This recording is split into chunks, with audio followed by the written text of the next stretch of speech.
Hey everybody, Aaron here. Welcome back to another anime review. Today we look at Danganronpa Episode 6, Side Despair.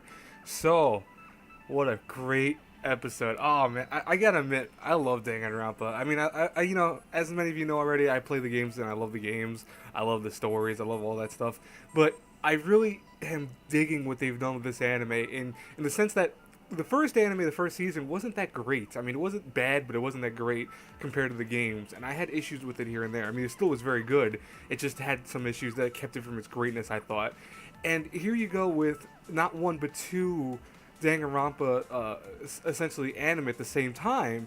And they work so perfectly together that it leaves me in awe that every episode I'm watching this, I'm on the edge of my seat watching and enjoying every little thing and trying to create theories and trying to figure out what's going on exactly. And I'll tell you right now, one of my theories was correct, and I can't wait to share that. But at least it shows that it partially is correct. I'll say that. I'll be more modest and say that it hasn't been foolproofed yet, but I'll explain it when I get there.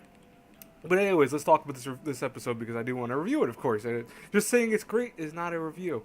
So what we have here is essentially the beginning of our main character coming to be, Izuru Kamakura. Now, as many of you know, this is the ultimate despair. They have him as the ultimate hope. He was named for that reason. He was meant to be essentially an embodiment of hope. And I'll explain it later when we get to another part of the episode. But them reawakening him, they removed all of his memories, and essentially, so Hajime doesn't exist anymore. Hajime is not there. It's just Kamakura now inside this body. So he has awakened, and everyone's clapping because they realize they've done it. They've made the ultimate hope.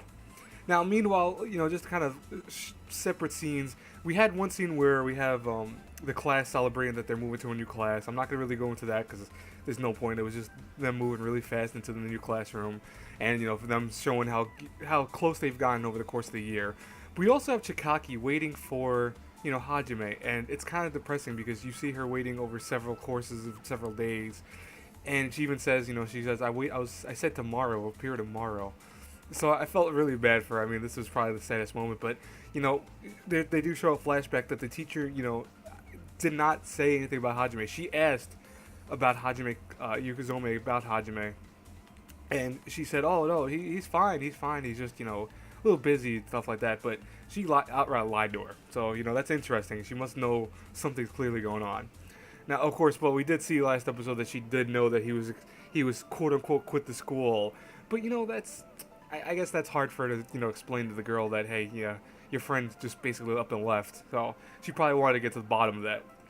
Now, we have the ultimate high school boxer guy over here, and he gives Yukizome a card that apparently was one of the cards for a member of the trustees that disappeared suddenly all of a sudden, and it was recently too. So he tells her that, hey, you can use the card. You can get in with it.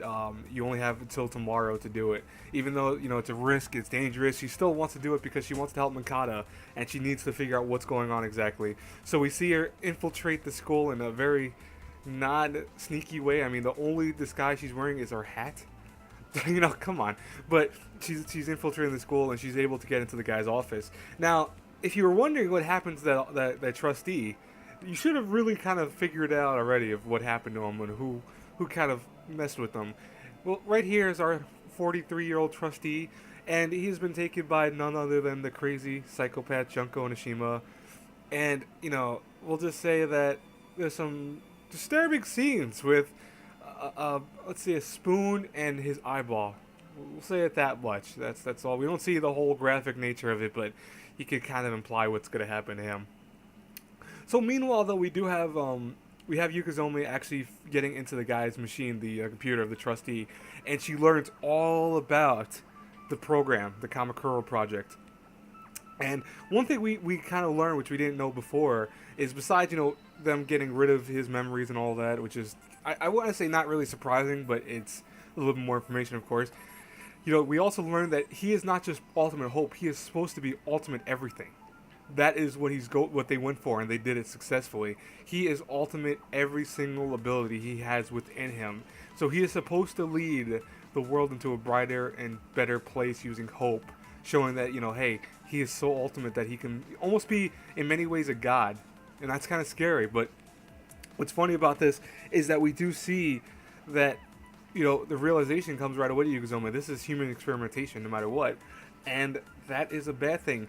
And what's funny is that we see her calling Mankata and telling him what happened, and he goes, "No, we have to stop this now, because it's true. If someone gets a hold of him, they can change the world. And guess who's gonna get a hold of him? We have another set of people going through the school and killing off security guards, Junko and her, ally over there. I forgot the girl's name, but we have them going through the school and meeting the illustrious Kamakura.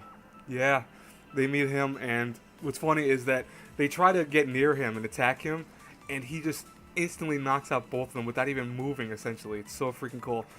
But what Junko does is something that's very interesting. Remember, if you saw Monday's episode, you know that he likes to say he's bored, and that's one thing that he even says in the beginning of this part, he's bored. And the thing is that Junko plays on that. She goes, what's funny is that despair is not boring. Hope is known. You know what's going to happen with hope. You know that everything's going to be solved perfectly and everything's going to happen the correct way. But she goes, but despair, you don't know what's going to happen. It's the whole unknown, and it's not boring. And just as they're about to get caught, he knocks her out, and the girl saves her life. Her ally saves her life. But he does, Kamakura leaves a parting message for her, saying that I will be waiting. So clearly, it really implied here that, hey, that worked. He's now realized, hey, you know what? She's right. Despair is essentially a lot more interesting than hope. And that's messed up. We're gonna see this is probably gonna become something really bad. I want to see what his ultimate thing is. I know he's the cause of a lot of despair later on, but I want to see exactly what they did with them, because I'm very curious. Now, meanwhile, 2 people are going to the hospital. 2 people are in the hospital, and one's going to the hospital currently. We have Mitara, who's the ultimate animator. We have him going to the hospital because he's still sick, and he runs into Junko. And Junko, for some reason, grabs him by the collar and goes, "Who are you?" He says his name, Ritaro Mitara. And she goes, "Huh." And then she hugs him and is all happy and, full of joy. And she's like, "Oh, this is another faithful encounter." That's how the episode actually ends. So my thoughts already were saying that I was thinking he had something to do with it in the actual future arc, that we see on Mondays. I thought he had something to do with it. And I'm pretty sure that they're going to go somewhere with this, that I'm partially still right. So I'm very curious how they're going to do that. But I did say that before, and I was like, you know what? I know he's got something to do with it. He's going to have something to do with this all. Definitely one of my theories is kind of in fruition in many senses. So I'm very curious what they're going to do with that too. Overall, just a solid episode. We got a lot of cool stuff that happened. We got a lot of various scenes. We got a lot of just interesting stuff. And I love this episode. Probably one of the better ones of the season. So far, I keep saying that, it seems like every episode. But they are getting, seriously, they're getting better, which is kind of cool. I mean, this is episode 6. We got 6 more to go. 6 weeks left of the show. Ah, man, it's gonna be. I'm gonna be sad when this is over. I'll be full of despair when this is over. Anyways, guys and girls, I will talk to you all later. Look forward to, hopefully, it should come out today, a blind unboxing that I got from Right Stuff. I will be putting that video up as soon as I get that box in the mail. I should be getting that within a few hours, probably. So I'll have that up as soon as I get that. Anyways, guys and girls, I will talk to you later. Have a great day. Bye bye.